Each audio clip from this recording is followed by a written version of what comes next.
అదే అభివృద్ధి. పవన్ కళ్యాణ్ ఎన్ని అబద్ధాలు సీఎం అయినాక, ఒకటి కాదు రెండు కాదు, ఒకటి అతను జీవితం అంతా అబద్ధాల కోరు. ఏమిటన్నాడు, నేను కూటమి కుల రాజకీయాలు వద్దన్నాడు. కుల రాజకీయాలు వద్దన్నవాడు మీరు కాపులందరూ నాకు ఓటేస్తే నేను రాష్ట్రం మీద ప్రేమ పోయిన కులం మీద ప్రేమ పెట్టండి, మీరందరూ ఓటేస్తే నేను సీఎం అవుతా అన్నాడు. నెక్స్ట్ కుటుంబ రాజకీయాలు వద్దన్నాడు. ఎమ్మెల్సీ సీట్ ఇవ్వాలంటే తన అన్నకి ఇచ్చాడు.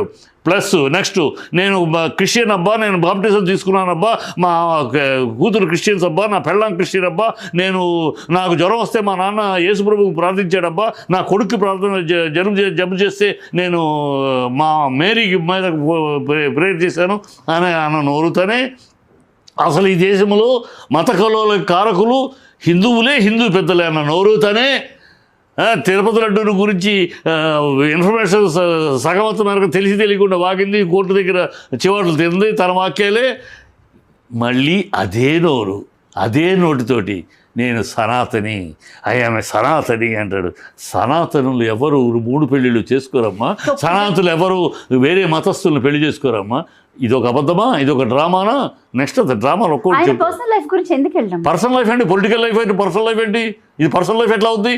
నువ్వు మతం మార్చి ప్రజలు రెచ్చగొట్టి పెళ్లి గురించి తీస్తే పర్సనల్ లైఫ్ అవుద్ది కదా సార్. ఇది పెళ్లి పర్సనల్ కాదు. నువ్వు సనాతని అంటున్నావు కానీ అడుగుతున్నావు. సనాతని 3 పెళ్ళిళ్ళు చేసుకోడు. నువ్వు సనాతని, ఆయన సనాతని ఎందుకు మాట్లాడుతావు? ఎన్నాళ్ళు అడగలు ఎందుకు అడుగుతావు? నువ్వు సనాతన ధర్మాన్ని ఎందుకు వాడుకుంటున్నావు? ఎందుకు దాన్ని అపవిత్రం చేస్తావు? ఒకసారి క్రిస్టియన్ అంటావా, ఒకసారి దేవుడు లేడంటావా, ఒకసారి నీ ఇష్టం వచ్చేట మా అబద్ధాలు ఆడతావా జనాల దగ్గరికి వచ్చి?